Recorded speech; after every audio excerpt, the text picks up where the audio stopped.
It's one small step for man, one giant leap for mankind. I have a dream. One day, this nation will rise up, live out the true meaning of its creed. We hold these truths to be self-evident that all men are created equal. The world will little note no longer remember what we say, but it can never forget what they did. Ask not what your country can do for you. Ask what you can do for your country.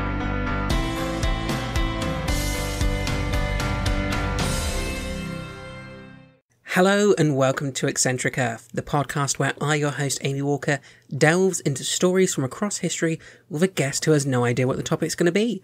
Joining me this week, after quite a long break, is Chris Haigh. Hi. Hi, how are you doing? I'm good. It's been like 2 or 3 months since I've been on here, which is my own fault for chronic exhaustion. So, and let's be right. The last time I also appeared on, you did also make a rap out of my voice. To which I did then send you like 10 Facebook messages in a row going like, Amy, what is this? It's both awful and the best thing I've ever heard.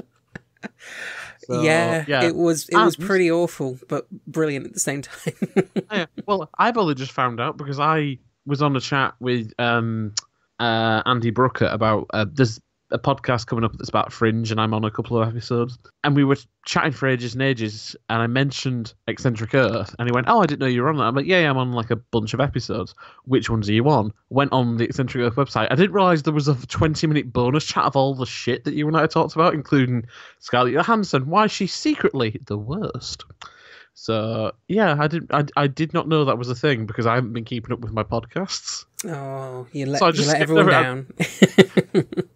Yeah, well, after finishing my masters, I was that mentally, physically, and kind of, spiritually drained. I've only just started to get back into the swing of it. But no, I was there just going like, oh my God, we literally talked for 20 minutes about the stuff that is not related to this podcast at all. That's my ability to kind of run with a non sequitur. I see a tangent and I just run down it, and I'm like, this is about bad representation in the media. Yeah, but it makes for good bonus content, so it's all good. It does, but then the host is like racing after me, like trying to contribute, but also kind of go, nope, get back to the topic. No, get back to the topic. I'm like, right, okay, fair enough. Oh, well, I'll try and keep a tighter rein on you then from now on. No, it's great to be back. So yay. Good. It's good to have you on. It's been weird not having you around because you're one of the more common Best guests. One, fine. You're here quite a lot, and we've done some really good episodes. So it's like, God, I haven't had Chris in ages. I tried explaining it to my dad last night, and it was like, so what is it? I'm like, okay, so it's like a history podcast, but it's like stories you probably haven't heard of, or ones that don't get talked about a lot. And he went, right, okay, so what kind of stuff? And I went, well, I've gone from doing like cryptids to the most insane footballer who ever lived to 19th century reformers who married into religion, I think, Elizabeth Fry, and then massacres and serial killers and all that sort of thing. And I was just like, so it's a mixed bag, really. Yeah, I try and put a little something for everyone in here. I'm going to say, if you like history and you're just like, I don't know what to go, chances are you'll find something here. So that's pretty good. Yeah, that's good. Yeah. I like that I'm catering for a lot of people. And, different demographics and everything. Because there'll be plenty of people who will come in for like, oh, I don't like really dark stuff. I don't really like, I want something a bit funnier or something a bit sillier, that sort of thing. And then you've got people like me who love listening to like the true crime and like the supernatural, scary kind of dark stuff. Where I'm like, yeah, give me all those, those dark cryptid monsters. Or people who wear other people's skin as like, a vest or something. It's I was going to say good to know your tastes. A little bit scary, but good, I suppose. I'm gonna say just before we start, like that isn't okay. I'm not a serial killer, which is the same thing a serial killer would say. But, yeah, it's like it's kind of like the people go, I'm not a racist. Normally are the ones who are racist. That I'm not a serial killer. It's like, really? Well, no. Differentiation. People who, and I hate people who do this, who are like, I'm not racist, but that's the thing. If I was to go, I'm not a serial killer, but then be worried. Yeah, I'm not a serial killer, but if I could get away with it, I'd wear your face. Well, I mean, talk about tangents and everything, but it is literally like, because at the time of recording, there's just been a case on where it's 2 bakers have been allowed to not make a gay cake. Yeah. And it's the equivalent of going like, I'm not homophobic, but the idea of making a gay cake makes me physically sick. And it's like, that's the definition of homophobic, you absolute tool made of shit. Yeah, but they loopholed it. It's like, we didn't refuse the gay person, we refused to bake a cake with a political message we disagree with, and that's our political right. And it's like, you're a dick.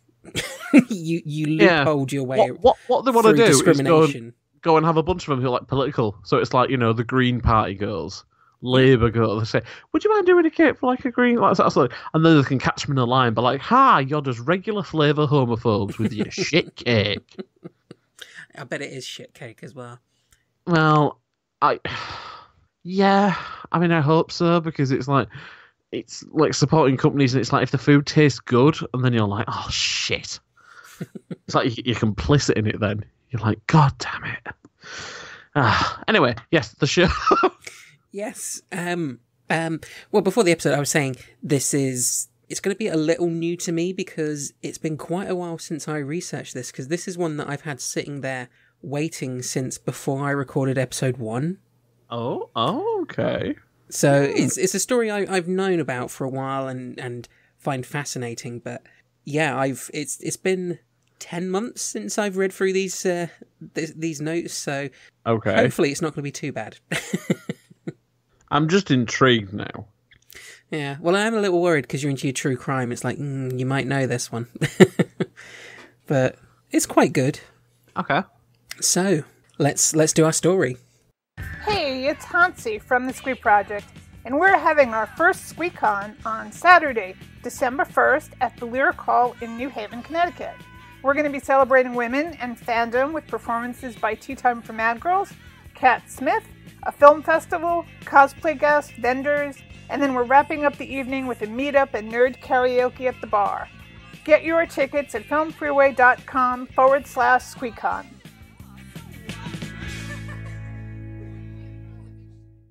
In the early 1900s... I know it. I'm kidding. So because you said you might know it. True. But if you do know it, the next word could give it away. In the early 1900s? Okay. So, in the early 1900s, Villisca, Iowa, a Midwestern town of 2,500 people, was flourishing. Businesses lined the streets and several dozen trains pulled into the depot on a daily basis. According to D.N. Smith, a Chicago Burlington Quincy Railroad employee, Villisca meant pretty place or pleasant view. Okay. Is the name Villisca ringing any bells? Villisca? Yeah. Villisca. Oh, I've heard it. I cannot tell you a thing about it. That's good. If you can't tell me anything about it, it means the format is not broken yet. It might come back to you during it. What would happen if I just went, oh yeah, I know about it? Is it just you read it out and then it's like I make extra commentary? Yeah, I'd still read it because I've got no backup. So either that or it's been a really short episode. I'll come back in 2 days. Long. Yeah, right. So, in 1912, the town built the only publicly funded armory in the state of Iowa. The company participated in the 1916 Mexican expansion, World War I and World War II, as well as the Korean and Vietnam Wars. During World War II, Montgomery County lost more men per capita than any other county in the United States. So, lots of military history in Villisca. Okay, yeah. Josiah Moore was one of the prominent businessmen in Villisca and was well respected within the local community.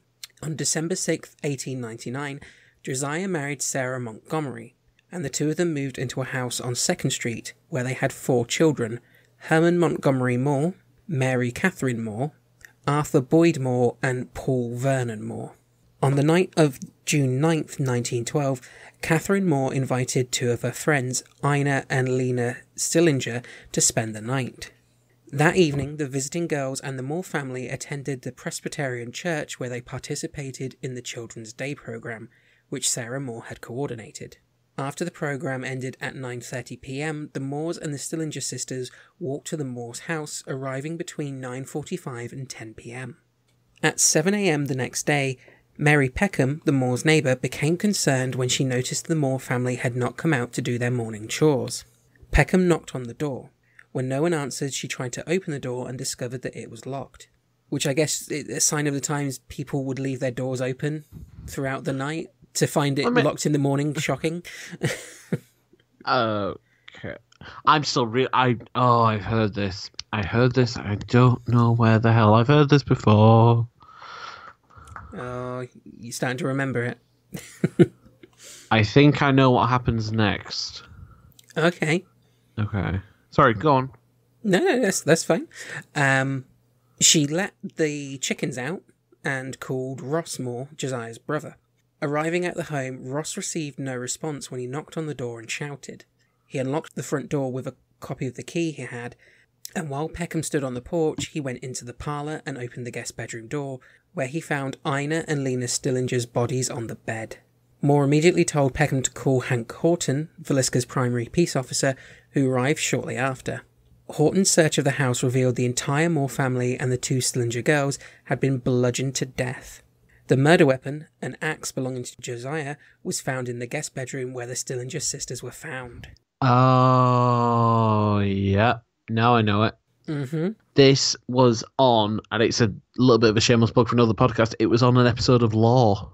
Ah, okay. That's where I know it. It's one of the early ones. I think it's only in like the first maybe kind of dozen episodes or so, but it's like, I knew this from somewhere. It's like a family extinction, and it's a bit like it reminded me a lot of In Cold Blood, you know, Truman Capote, which is based on a real thing, and it isn't this, but it's when you start talking about because it's not just the family, it's the two girls who are like from a different, just like neighbors or something. Yeah. Or they're friends, or they came around to stay for some reason. Yeah, I didn't realise this was on Law because I knew you listened to that. I think I gave up on Law before I got to this point. No, see, we won't get into podcast listening techniques and stuff, but yeah. No, I was just thinking, I knew I'd listened to it from somewhere, and I was like,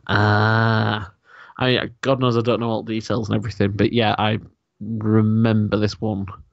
Okay, well, we'll see if I can throw any more info into this that you might not have encountered in Law. Yeah. I'm not there with like kind of like, oh yes, I think you'll find it was a diddle-da-da-da, and these were the suspects or anything. I just remember because it's just a horrible. Yeah, that detail of them all being found like that. It's one that sticks out. It's quite a famous one. You've got 6 dead children.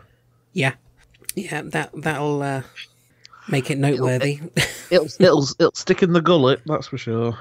Oh. So, when called to the scene, doctors concluded that the murders had taken place between midnight and 5 a.m. 2 spent cigarettes in the attic suggested that the killer or killers patiently waited until the Moore family and the Stillingers were asleep. The killer or killers began in the master bedroom where Josiah and Sarah Moore were sleeping. Josiah received more blows from the axe than any other victim. His face had been cut to such an extent that his eyes were missing. Oh, God. Okay.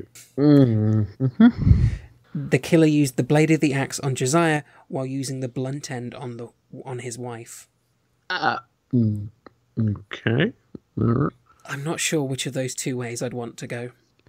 I'm being really thick here. In terms of the axe and everything, I presume he means he literally just turned it round, not that he used the handle. Yeah, he used the... Oh, thank God. Because I had a mental image of him like holding the axe in his hand and trying to like ineffectually beat them to death with a hammer with the handle. And I was like, that's not going to kill anyone. You know, no. I'm not a serial killer, but even I, we were like, you're not going to kill anyone with like a handle or anything. No, I think I'm not sure if it happened at the same time, whether it's like blade into him, swing it out of him, hit her with the butt, swing the blade back around, kind of. That's a lot of momentum. Yeah, I mean, because like you can't say I am like I'm just like going like with my arm trying to like. No, I mean if we're picking, I'd rather get the blade because I'd get a guess. Like, I mean, hopefully it wasn't awake or anything, and hopefully it'll be a bit quicker. Yeah, you'd imagine it would be the better way to go. Yeah, because if the axe is sharp enough and he's strong enough, it'll just like into the brain, maybe. I don't know. So after the killer murdered the two adults, he went into the children's rooms and bludgeoned Herman, Catherine, Boyd, and Paul in the head before going downstairs. Before returning to the master bedroom to inflict more blows on the elder Moores, knocking over a shoe that had been filled with blood. Afterward, the killer then moved downstairs to the guest bedroom and killed Ina and Lena. Oh. Investigators believe that all the victims except for Lena Stillinger had been asleep when they were murdered. They thought that she was awake and tried to fight back as she was found lying crosswise on the bed with defensive wounds on her arm. Lena's nightgown was pushed up to her waist and she was wearing no undergarments, leading to law enforcement speculation that the killer sexually molested her or attempted to do so. Okay. So the county coroner, Dr. Lindquist, arrived at the scene of the crime at approximately 9 a.m, several hours after the discovery of the murders. After viewing the crime scene himself, he later met with John Henry Horton, the night watchman, and Sheriff Orrin Jackson to review the information they had collected. Although Lindquist called the members of the coroner's jury together in the late afternoon, it was several hours later before they actually entered the Moore home to view the bodies, and after 10 p.m. before he and County Attorney Ratcliffe finally gave permission to the undertaker to remove them. The fire station had been set up as a temporary morgue, as it was close to 2 a.m. before all the bodies had been transported. And because the town didn't have a morgue big enough for 8 bodies, because it's a very small town. Yeah. On the 11th of June, the coroner's jury convened for an inquest. A number of witnesses were called to testify. The first person was called Mary Packham, the neighbour. Mrs. Packham testified that she lived directly next door to the Moores and had seen them before they left for church on Sunday evening. She had, however, gone to bed at approximately 8 p.m. and did not see the family return. According to her testimony, Mrs. Packham heard absolutely no noise from the house during the night. The second witness to be called was Ed Seeley, an employee of Josiah's. Seeley testified that on Monday morning, June 10th, he had opened the store and received a telephone call from Ross, Josiah's brother. Ross asked him if he knew where Josiah was, and Seeley called the elder Moore home to see if he had gone visiting his father. Josiah's mother told him that he had not been there. Seeley then received a call from Mary Packham, who asked if Josiah was at the store and told him that the livestock needed tending. Seeley then left the store and went to the Moore home where he fed the horses. After returning to the store, he received another call telling him to bring the marshal to the house as quick as possible. According to Seeley's testimony, Ross and Packham had entered the house before he returned with the marshal. When they arrived, they all re-entered together. After seeing blood on the bed in the downstairs bedroom, he left the house. While waiting outside the home, Seeley was met by Harry Moore. According to Seeley, when Marshal Horton came out of the house, his comment was, "There's somebody dead," or "they've been killed in every bed." When questioned at the inquest about possible enemies of Joe Moore, Seeley admitted that Joe had mentioned a brother-in-law that could have been a threat. He says, "I got a brother-in-law that I don't like me. Said he would get even with me sometime," he said. The brother-in-law that Moore was referring to was Sam Moyer. Seeley denied having any other information regarding anyone who would have wanted to murder the Moore family and was excused. The third witness to appear at the inquest was Dr.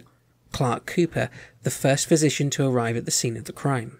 Cooper testified that he had called the Moores home at approximately 8:15 on the morning of June 10th, when Hank Horton entered his office and said, "Come with me." According to Cooper, when he asked Horton why, Horton appeared extremely frightened and replied, "Joe Moore and all his family were murdered in bed." Cooper accompanied Horton to the house, waited outside while Horton retrieved the keys from Packham, and when returned, Cooper, Horton, Dr. Houghton, and the Presbyterian minister, Mr. Ewing, entered the home together. According to Cooper, the group stepped into the dining room and then in the first floor bedroom. All we could see was an arm of someone sticking out from under the edge of the covers with the blood on the pillows. I went over and lifted the covers and saw what I suppose was a body, some entire stranger and a mere child at the back of the bed. I did not recognise them at all, neither did any of the people, the others that were there with me, and we merely saw that they were dead and that there were only two in the bed, and then we stepped out into the parlour. When they reached the top of the stairs, a lamp sat on the floor. Horton moved the lamp out of their way and they continued into the bedroom. He said, the lamp was sitting at the foot of the bed in our way, so Hank set it to one side to allow us to pass, and Hank was ahead of me and he walked around the corner to the left-hand side of the bed and turned the covers back and said, here is Joe, and I merely glanced over there the first time as I came up and saw that Mr. and Mrs. Moore were both dead, and I immediately went to the south room and left the other people with them. I do not know whether any of them came with me to the south room, but I left plenty of them in the north room. While I went to the south room, there we began to count the children. When questioned about the condition of the bodies, Cooper admitted that he did not touch the corpses. He said, the bedding was pretty stiff at the head, and the blood and the brains were on the pillow. Sorry, it's just the way the sentence is written, because it's a direct quote, it's a bit jumbled. Oh, okay, yeah. Yeah, that's fine. The bedding was pretty stiff at the head, and the blood and brains on the pillow had contracted, as it does when killed, will dry, so that it was perfect. So it was perfect jelly at the time, and blood clots were dry. He estimated that when the bodies were found, the Moores and the Stillingers had been dead for at least 5 to 6 hours. Cooper testified that he smelt no unusual antiseptic odour in the house, and it seemed that the faces of the victims had been covered after they were murdered. So that's the information gathered at the inquest, so no real leads so far. Well, no. I mean, I'm finding it hard to be funny with this because I can't really be like, hey, everybody's dead. Guess what? You don't have to be funny. It's not a prerequisite for these episodes. Oh, I know. But usually I can find some kind of light. Well, not with some of the stuff you put me on, but I was just like, oh my God. Like the descriptions, what? Because obviously it's horrible what they went through, but what the kind of discoverers went through. You know, finding 8 dead people, 6 of them children under the age of 12.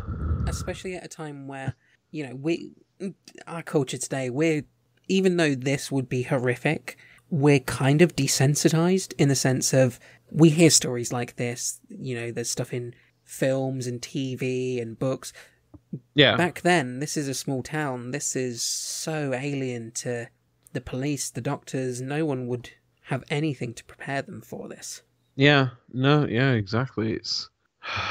Yeah, you know, we are a bit desensitized towards it. We can see, you know, you can see stuff like this in, you know, Messiah or Whitechapel or any kind of, you know, kind of gruesome murder show, and it's just. I mean, I don't know if it's the how can I phrase it?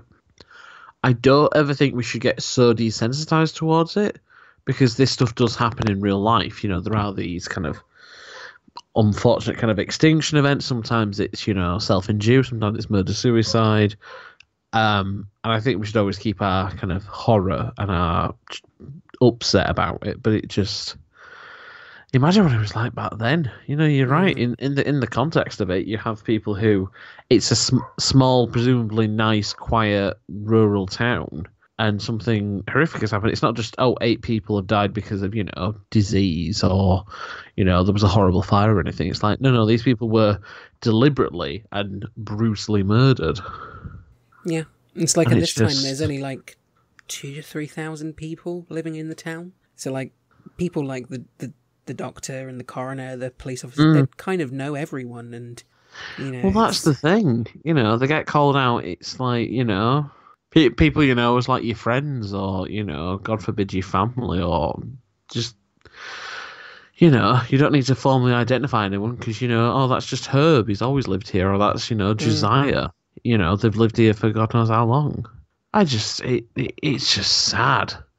You know, and that little bit about Lena, I think she was the oldest child at 12 or something. You know, the fact that she apparently, you know, defended herself. And she was, you know, potentially sexually assaulted before or after she died. That's just... I know and I saw this argument, it's as horrible as sexual assault is, if you're murdered, that's it. I heard this argument, and I sort of agree with it, but I've never gone through it, so I can't comment on it. But the idea that people use sexual assault and rape as like the be all and end all worst thing that could ever happen to a woman, it's like, well, no, because she'll still endure, she'll survive, and all that sort of thing. Or a guy if he gets sexually assaulted. But murder, that's it. That's the end. That's you're taking their life away. That's the the greatest horror. And so it's just having them combined potentially, because I mean, it might say it later on, but if it doesn't confirm it that this did happen, then it's just it's just sad. It's just a sad horror. I feel bad now. This big break, and this is what I give you when you come back. You won't be back again. Oh, listen, it's absolute. I mean, to be fair though, if it's something this serious, you won't dare make a comedy rap out of it. So true.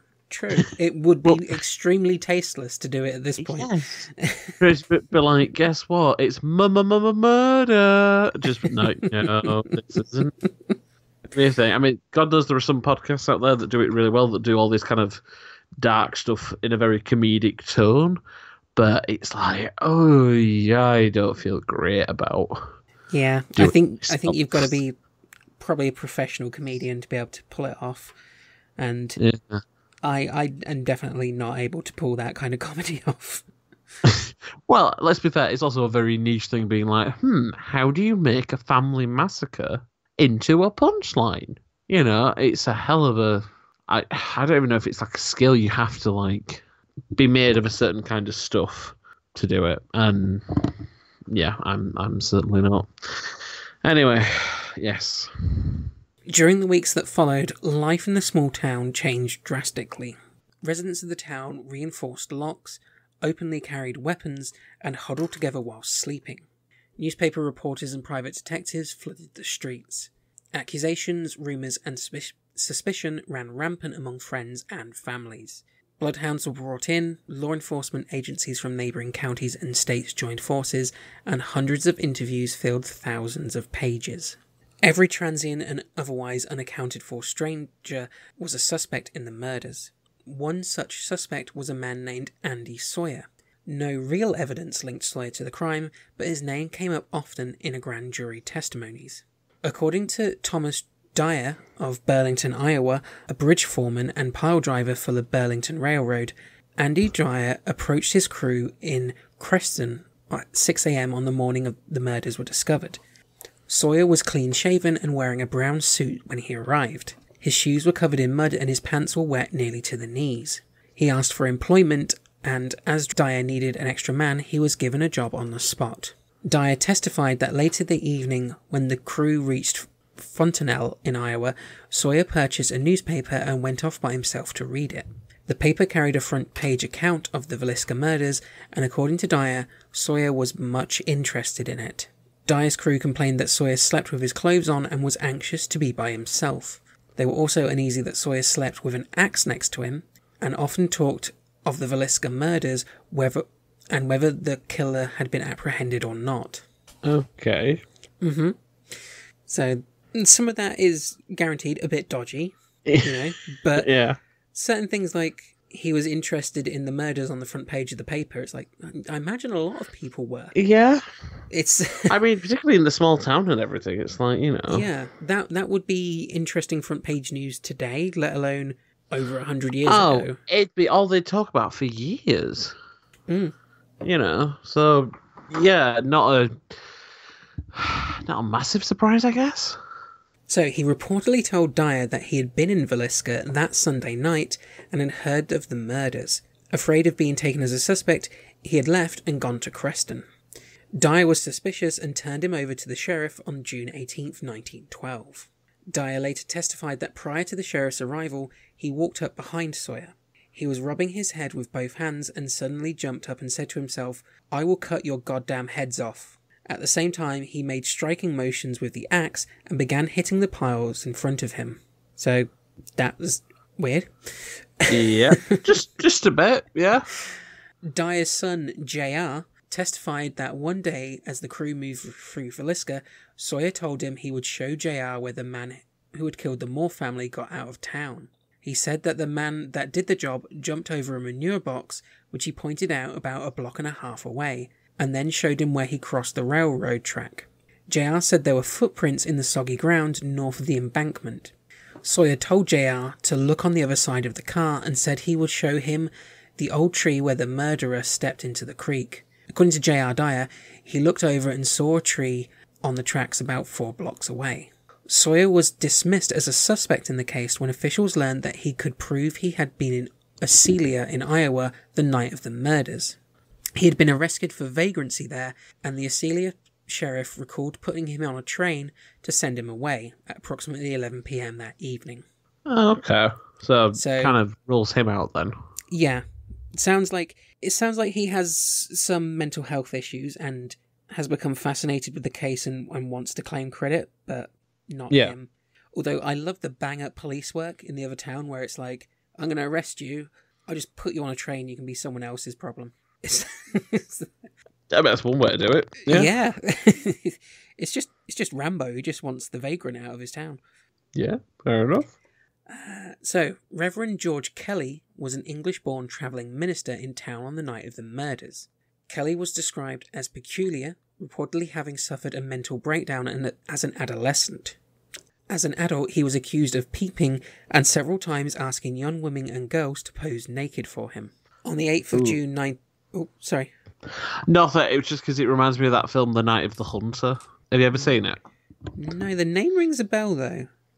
So it's this 50s film that's quite dark for a 1950s film about a minister who becomes a serial killer. Okay. And so the plot of it is driving through town and he finds a recently widowed woman and kind of seduces her to get him to marry him and all that sort of thing, kills her and then plans to kill the 2 children because the children's father, the woman's first husband, was a bank robber who left a bunch of money, and he's been trying to find the money and all that sort of thing. So the kids run away with the money, and it just reminded me of that, just like this evil, sinister priest. He might not have done it. It reminded me then. No, that sounds interesting.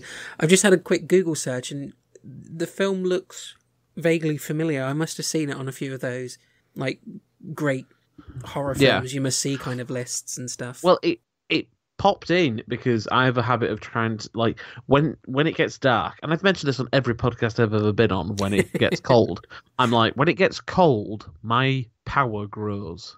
I'm not someone born for the summer. I'm someone who, when it starts to get to, like, cold and, like, autumn and winter, I'm there like, yes! I'm like, I, like, bathe in it. Other people are like, oh, it's cold, and I'm like, yes! So it basically means I have an opportunity to sit in and watch kind of old movies and that sort of thing. And I got Night of the Hunter, it was either last year or the year before, because it said, oh, it's a really good black and white thriller that is very dark, for the fact it came out in 1955 or something. So it's worth a watch if anyone's ever seen it. If anyone out there likes the idea of like a sinister mid-50s thriller with some great performances in it, I would very strongly recommend it. Cool. I think I'll check that one out. Oh, it's definitely worth it. Yeah. So on the 8th of June 1912, he came to Villisca to teach at the Children's Day service, which the Moore family attended on June the 9th.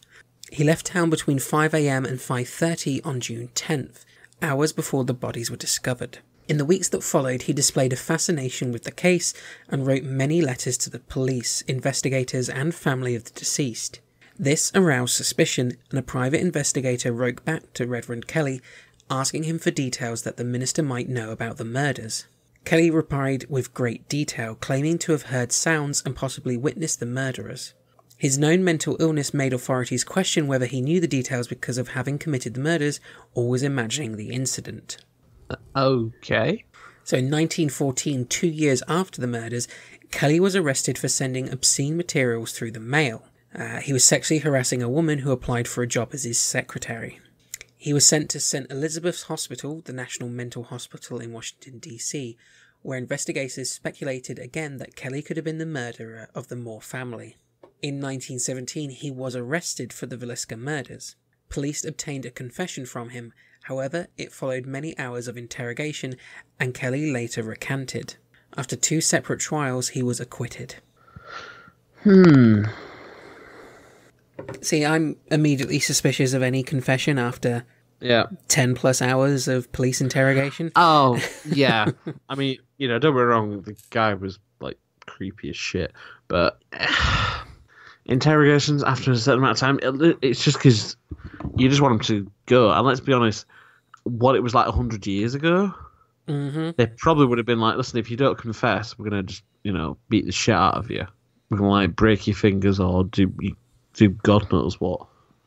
Yeah, there was no recording devices in the things to make sure there was nothing dodgy going on. No, there was no body cams, unfortunately, or no kind of magic good they do in the modern day. Not touching on that, that's a modern history thing. But yeah, that kind of, 10 hours of being cajoled and harassed and all that sort of thing. So it's just like, yeah, very suspicious, same as you. So, Frank Ferdinando Jones was a Villisca resident and Iowa State Senator. Josiah Moore had worked for Frank Jones at his implement store for many years before leaving to open his own store. Moore reportedly took business away from Jones, including a very successful John Deere dealership. Moore was rumoured to have had a sexual affair with Jones's daughter-in-law, leading to a number of local residents believing that Jones committed the murders as an act of revenge. Fairly good reasons to want revenge, I think. It lines up. Yeah, it's not bad as it goes. Stole business, slept with my daughter-in-law. It's people have killed for less. They have. They certainly have. Unfortunately, no evidence in Jones's involvement in the murder could be found. However, another theory was that Senator Jones hired William Blackie Mansfield to murder the Moore family. Oh. It was believed that Mansfield was a serial killer because he murdered his wife, infant child, father and mother-in-law with an axe 2 years after the Villisca crimes. Jesus. He is believed to have committed the axe murders in Paola, Kansas 4 days before the Villisca crimes. He was also suspected in the double homicide of Jenny Peterson and Jenny Miller in Illinois. Each crime site was accessible by train and all murders were carried out in virtually the same manner. Mansfield was released after a special grand jury of Montgomery County refused to indict him on grounds that his alibi checked out. 9 months before the murders in Villisca, a similar case of axe murders occurred in Colorado Springs. 2 axe murder cases followed in Ellsworth, Kansas and Paola, Kansas. These cases were similar enough to raise the possibility of having been committed by the same person.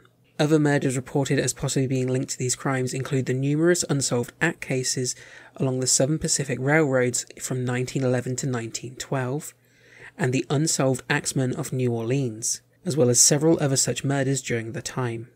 So axe murders were actually quite rampant during this period. Yeah. I mean...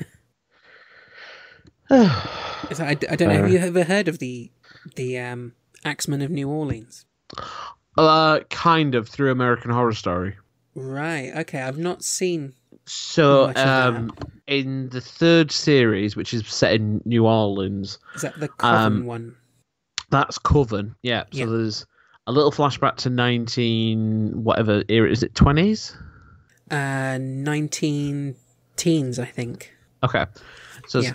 so the 1910s, that sort of thing. So, yeah, as far as I understand, the Axeman of New Orleans was a guy who threatened New Orleans by saying, whichever house doesn't have a jazz band playing in it will feel my axe, which was apparently a synonym for an instrument of some kind. So axe was like a bit of a pun. So it was a little bit like the Zodiac Killer in that he randomly attacked couples, I think. Some of who survived, some of who both died, some of who were like kind of half and half. And in American Horror Story, it's basically an older group of witches who later stop him in his tracks and kind of trap him and kill him, and then it's his ghost that is brought back into like the second half of the show as this love interest / bodyguard for the show's kind of villain. In a way, she's like a sympathetic villain. So it's absolutely mad. It does sound a bit crazy, but cool. Yeah, it's Danny. It's Danny. What the hell is his name? It's the guy who. Have you seen Wonder Woman? Yes. Right. So it's the guy who plays the German general who they think war is. Danny Houston. Danny Houston. He plays the Axeman, and he's quite good in it. Yeah. I mean, he's psychotic, but he's very charming in a way. So yeah, no. And then I think I remember, because I read quite a lot of books. I think I remember reading a book either last year or the year before, which was basically like a fictional take on the Axeman stories, but I can't tell you anything about it because it wasn't very good. Yeah. So. But yeah, who knew people were just going around killing with axes a lot in that time period. Yeah, and he's one that I've seen come up quite a few times as possibly being the Villisca murderer. I won't be surprised. I mean, isn't there that book? It got traction a little while ago because they said it was like that. Oh God, I'm really bad with names here, but there was a book that came out recently by Michelle McNamara, who passed away last year and who was married to Patton Oswalt. And it helped convict some murderer. And they said, it's a bit like this other book, which I think is called The Man from the Train. I don't know who wrote it, but I think that tries to tie in a lot of stuff like the what murders are these again? What are they called? The Villisca. Villisca. The Villisca murders, and the kind of a lot of others saying, it was like some big serial killer who did it. Yeah, because I think if they looked at certain ones, it was almost like traveling across America, all close to the trains, and kind of like the same patterns but occurring in different states. And because obviously 100 years ago they weren't really talking to each other back then, and comparing, they didn't have databases, they didn't have, unless it was something major, then I can easily see why they didn't kind of connect the dots. But yeah, it's interesting. It is. Okay, so the murders in Colorado Spring, shortly before the Villisca murders, was closely related in execution to those of the Moore house. 9 months before the Villisca murders, H.C. Wayne, his wife and child, Mrs. A.J. Burnham, were found dead in Colorado Springs, murdered by axes. The Colorado Springs police found it difficult to believe that the same person could perpetrate a similar crime in a city. As in the Villisca murders, bedsheets were used to cover the windows to prevent passers-by from looking in. At the Moore house, the murderer hung aprons and skirts to cover the windows. As in the murders in Villisca, the murderer in Colorado Springs wiped the blood off his axe and covered the heads of the victims with bedclothes. So, a bit more kind of feeding into the idea that it's connected. Yeah. Mansfield was also the prime suspect of the Burns Detective Agency in Kansas City and Detective James Newton Wilkerson, who suggested that he was a cocaine-addicted serial killer. According to contemporary news sources, Wilkerson believed that Mansfield was responsible for the axe murders of his wife, infant child, father-in-law and mother-in-law in Blue Island, Illinois on the 5th of July 1914. The axe murders committed in Paola, Kansas 4 days before the Villisca murders, and the murders of Janie Peterson and Janie Miller in Aurora, Illinois. According to Wilkinson's investigation, all of the murders were committed in precisely the same manner, indicating that the same man probably committed them. Wilkinson stated that he could prove that Mansfield was present in each of the differing crime scenes on the night of the murders. In each murder, the victim was hacked to death with an axe, and the mirrors in the homes were covered. A burning lamp with the chimney off was left at the foot of the bed, and the basin in which the murderer washed was found in the kitchen. Oh. In each case, the murderer avoided leaving fingerprints by wearing gloves, which Wilkerson believed was strong evidence that the man was Mansfield, who knew his fingerprints were on file at the federal military prison in Leavenworth. However, Wilkerson managed to convince a grand jury to open an investigation in 1916, and Mansfield was arrested and brought to Montgomery County in Kansas City. Unfortunately, payroll records provided an alibi that placed Mansfield in Illinois at the time of the Villisca murders. As such, he was released for a lack of evidence and later won a lawsuit against Wilkerson and was awarded $2,225. That was at the time. What is that now? I don't know. Maybe about 7-8 grand, maybe? Maybe a bit more. That would be $51.4 thousand. Jesus! Yeah.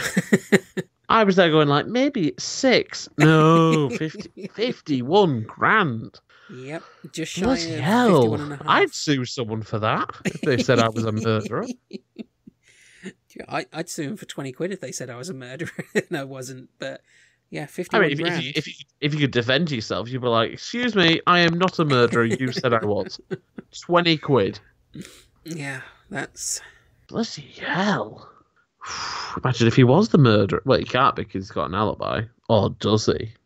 Well, does he have an alibi? You know, it's payroll records. Records can be fake. You know, if it's not witnesses. No. True. You know, it's not like the other guy who was arrested in a different town that night. That's pretty solid alibi. I'm not saying he was, but... No, I know. It's just like, So yeah, he got a good payday out of that. That's pretty solid. Yeah. Nice, So, you know.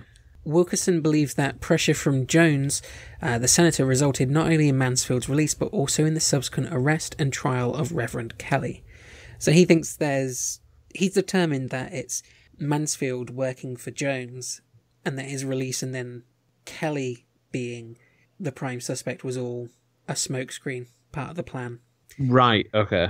Which, does a senator have that kind of pull? Probably. I mean, back then, yeah, probably, you know, not being checked on as much. You know.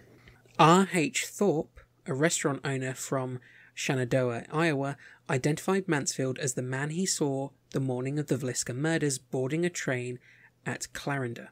This man said he had walked from Villisca. If proven to be true, this testimony would disprove Mansfield's alibi. Furthermore, it was reported that Mrs. Vinia Tompkins of Marshalltown was on her way to testify that she heard 3 men in the woods plotting the murder of the Moore family a short time before the killings. Henry Lee Moore was a suspected serial killer, however, he was not related to the Moore family, who was convinced who was convicted of the murder of his mother and grandmother several months after the murders in Villisca. His weapon of choice was an axe. Before and after the murders in Villisca, the very similar axe murders of his mother and grandmother were committed, and all of the cases showed striking similarities, leading to strong suspicion that some or all of the crimes committed by the axe-murdering serial killer were committed by... Oh, sorry. This is what happens when I don't check this for 10 months. Yeah, that sentence got away. So yeah, they think this other person could be the killer as well, but they found no evidence directly linking him to it. Despite several suspects, no one was ever charged with the murders, and the killer was never apprehended. Basically, the house is still around now as well. Oh. Yeah. So it went through several owners over the following decades and kind of fell into disrepair, but has been renovated in the mid-90s, and it's kind of been returned to the way it was at the time of the murders, and is actually open to the public now, and they can go and take tours of the property. One thing that I didn't put in here, which I'm surprised because I knew about this, there's a lot of reports that the house is now haunted. I mean, if a place was ever going to be haunted... Yeah, where 8 people died? Yeah.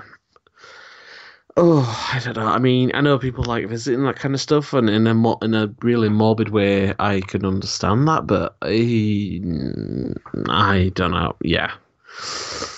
Don't know if I'd be brave enough to kind of go into the house where 8 people were brutally murdered. Yeah, it's a bit... I don't know if I'd want to go there, because it's one of those things, even if you don't believe in the supernatural and hauntings and think that it's full of ghosts, just the general atmosphere there must be there still. Yeah. Because you got to imagine it leaves some sort of residue on the building. Well, they do say that, where it's kind of like a house can absorb the energies or whatever it is you want to call them. But I don't know. Yeah. 'Cause I did see there's a show called My Ghost Story. Okay. Which is people come in, give their own personal accounts of their paranormal experiences, and quite often they're accompanied by any evidence they've collected, like photographs, audio recordings, stuff like that. And one episode was the person who lived in what was what's her name? Was it Mrs. Packham? Just bringing it up. Oh God. The neighbour. Yeah. Yeah. Mary Packham. They basically live in Mary Packham's house, the next door house, and they're like caretakers for the Villisca house. And yeah, some of the stuff they reported, they were just like, yeah, their house was just full of ghosts, and they'd come over to the next door house as well. And you know, if the guy who lives next door to the house, who said he never believed in ghosts before, is now like, that place is full of ghosts, there's definitely some air about that house that's not good. Yeah. And yeah, screw visiting that. I just found it fascinating that this is quite a well-known axe murder case, but through looking into it, you find out that there was just dozens of axe murders in America at this time. It's kind of the tip of the iceberg, really. You know, and it kind of lends a bit more credence to the whole, well, maybe there was more than one serial killer, maybe there was like a group of them, maybe it was, you know, who knows? Yeah. Or maybe it was just in the fashion, you know. Yeah. 2 years ago it was Pokemon Go. So 100 years ago, connecting Pokemon Go and axe murders? I mean, I'm not saying a thing, but no, it's, you know, it's the best thing I can compare it to is like when everybody went mad and would, you know, dress up like fucking clowns and were trying to attack each other, or there's like spates of crime and all that sort of thing. I mean, the one advantage is that historically crime has generally decreased kind of year on year. So, I mean, yeah, you know, it's never safe or anything, but then again, you and I live in, you know, the Western world and in a fairly safe, well looked after country. So yeah, the one out of all of this, it's the two kids who went in the family that I feel sorry for, because if they hadn't come over that night, yeah, you know, and they probably thought they were probably friends of the kids, and they're like, yeah, stay the night, we'll hang out, all that sort of thing. And you know, what about their poor parents? You know, your kids got to stay the night, and then it's like, there was some a while ago. There was a case, I can't remember because I don't want to go on too long about it, but there was a one where it was a disgruntled ex-husband who killed his wife, his mother-in-law, his daughter, and two of his daughter's friends. Or it was something like that. It was absolutely horrific. And it was because he and the wife had recently split and all that sort of thing. And it was just, you know, it's obviously horrible for every single person involved. But then it's like the family friends, you know. They had nothing. It's the purest, most sinister kind of description of collateral. It's just, yeah. It just breaks your heart a bit. Yeah. And it's one of those things as well. It's like, yeah, I think any parent is nervous when they let a kid go and stay at their friends and stuff, and it's like, oh, what's the worst that could happen? And then something like this, it's like, it would be bad enough if it happened in your own home and that, but surely they'd have to blame themselves and think, you know, what if we didn't let them? So there's all that put on top of it as well. It's horrific for those parents too. Yeah. Well, cheers for having me on tonight. Yeah, welcome back.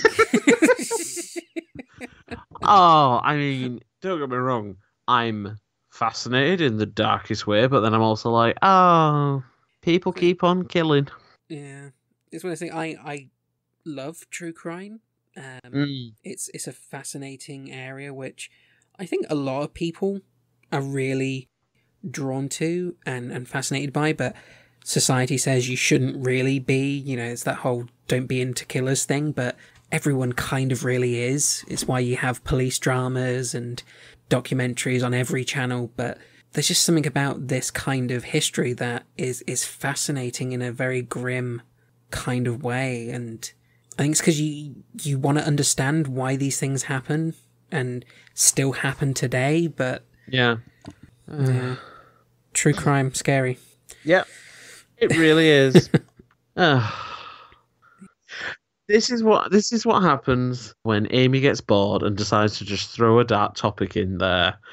You know, just being like, "Oh, you can have this instead." It's like, "Oh, yay, more people are dead." I'll make it up for people with some nice Christmas stories. Yeah. And then, like, Not one really grim Christmas massacre thrown in the middle just to I fuck was with them. I was going to say, it'd be like, you know, oh, here's a story about a town that helped celebrate Christmas in a unique way. And here's a town where everybody was murdered by a guy in a Santa suit. Merry Christmas. Do you want to hear about the person who dressed up as Krampus and ate children? I don't know if that's actually real. I was going to say, don't joke about that, because you know that it'll either be true or you speaking it into the universe. It'll be like one of your faithful listeners will be like, if I did dress up like Krampus, because they have like a full, you know, like in Germany and Austria, they have a full Krampus festival. It's mad. Yeah, it looks bizarre and freaky and scary and kind of really cool at the same time. Yeah. Oh, that's the sort of thing I'd go see. Not like a haunted house. I'm like, yes, of course I'll go see the parade with the evil devil Santa. Why not? It's for children. You know, why not? But yeah, no. I'll try to give you something less murdery next time. I mean, only if you have to. Just like, you know, maybe like 20% less murders, or, you know, maybe no murders of children. That'd be great. Yeah. Oh my God. You can tell it's been a while since I've done this. I'm like, I don't know what to say now. Oh, and I just realised the poor listeners, they've had 1 week of this guy lobotomized children. Second week, this guy rapes children. Third week, this person murdered children. It's like, oh my God, what have I done? What stage is it you just saying, listen, don't have kids? Yeah, this is why is this just like your secret ultimate contraceptive season? I mean, like, listen, there's no greater contraceptive than realising that your children will probably die in a fire or be bludgeoned to death. You know, it's a bit, it's all kind of like annoying kids on planes is the best contraceptive, and I'm like, that's accurate, fair enough. Anyway. Well, it's still been good having you back, but if Thank people you. enjoyed this and want to hear more of you, where can they find you in your other podcast works? I love that, just being like, if they want to hear you more talk about like raving conspiracies about murders, and I'm like, that's only like 40% of my Twitter feed, so thank you. No, yeah, so you can. Oh my God, I got into a giggle fight a couple of podcasts ago, and it was just not great. I had to physically be stopped. Oh yeah, listen, it's out at the moment, and I'll talk about it in a sec. So you can find me on Twitter at higher_boy. I generally talk about stuff I like, and it's generally a mixture of pop culture, pop music, movies, TV shows, occasional reblogging of very cute animals, and occasional reblogging of travesties that we need to be aware of around the world. I am currently a co-host on 2 podcasts. I'm a co-host on Good Evening and Alfred Hitchcock podcast, which I'm doing with 2 of my Canadian mates, Brandon Shea Mutala and Tom Caldwell. The Giggling Fit is episode 22, where I laughed so hard during the end wrap-up credits bit that Brandon had to say, do you want to come back to it? I went, yeah, just give it, I need 2 minutes, because they make me laugh very hard every episode, to the point where I sometimes have to be like vocally restrained, and I have to be like, stop it, and I'm like, if you stop making me laugh, I'll be fine. And we basically cover Hitchcock movies chronologically, and Hitchcock products in a way. So we've covered stuff all the way up until the 1930s. So we're currently working our way through the talkie films in the 1930s, and we've also covered season 1 of Bates Motel. The other podcast I do is me and my best mate Emma Platt, we do a show called North by Nerdwest. It's very periodic when we do it. We do it as and when we can, but it's a great chance for us to hang out, catch up, talk about all things nerdy. It usually, like any show I'm on, segues into completely random stuff, not related at all to the episode topic. But it's a great chance to have some fun. We had the summer off because we were both really busy. So hopefully we're going to try and get some episodes out before the end of the year. And then I also pop in on lots of other different podcasts like Smorgasbord, and there's a Fringe one called Observing the Pattern, which is going to be out next year, and Eccentric Earth, which you may have heard of because you're listening to it. Sounds like a weird one full of horrific things. If you have, then follow the Instagram, because you will find some out every day that you will turn to your colleagues and go, I didn't know so-and-so was born this day. And a conversation starts. So it's really well worth it, even just for that. Nice. I'm glad someone's been enjoying the feed. It's nice to hear the feedback. The feedback? Or the feedback? The feedback. I will start laughing. I can't stop laughing. Yeah, no. I'm going to be mature. Okay. Well, as you've kindly already promoted my Instagram account, we're on Instagram and Twitter. Our handles for both are at eccentric_earth. Like Chris said, it's updated with little facts about things that happened that day. We'll tell you when new shows are coming out, and you can see pictures of our mascot, Gohan the History Bunny, who's really cute. So go follow and like those pictures, because he's awesome and he loves the attention. It's true, he does. You go near him with a camera and he comes running up to you. It's Gohan the History Bunny. It's like anime style. He's like flying through the air like, Gah! I'm going to defeat you with knowledge. Do you want to know what the weirdest serial killer in the world is? Yeah! He is a bit anime hero-ish, because I'm pretty sure he teleported earlier. Because he got upstairs and I chased him into one room and then he was just gone. And then he was in the other room and I didn't see him get past me at all. It's like he had rabbit teleportation. He's a little git. Fair enough. But yeah, you can find us there. The podcast itself is on all major podcast providers and YouTube, so follow and subscribe so you don't miss an episode. And if you like, leave us a review. Doesn't have to be a good one. It's preferable, but any review would be welcome. You can also find me sometimes guesting on Back to the 80s and Smorgasbord, so go check those out. Both those hosts, Glenn and Pete respectively, have been on the show, so they're great people. Go follow them. And I'm also co-host on the DC podcast Justice for All, which falls under the Back to the 80s umbrella. So go check that out if you're a comic book geek and you like your DC comics, TV, movies, games, all those kind of things. So, yeah, I think that wraps up the wrap-up. Thank you for coming back, Chris. It's been a lot of fun, even though you were very quiet, didn't say much, and I think I depressed you a little bit. The way it should be. Yeah, no, seriously, thanks for having me back, even though you traumatise me in the most lovely way each time I come. I promise less traumatic next time. Well, you say that. I didn't say completely not traumatic, just less traumatic. I know. But you said that after the San Ysidro one, after the McDonald's massacre, and look, here we are. I still don't think this one beats that. Don't get me wrong. This was horrible, but the San Ysidro one is the only episode where I had to stop mid-research to cry.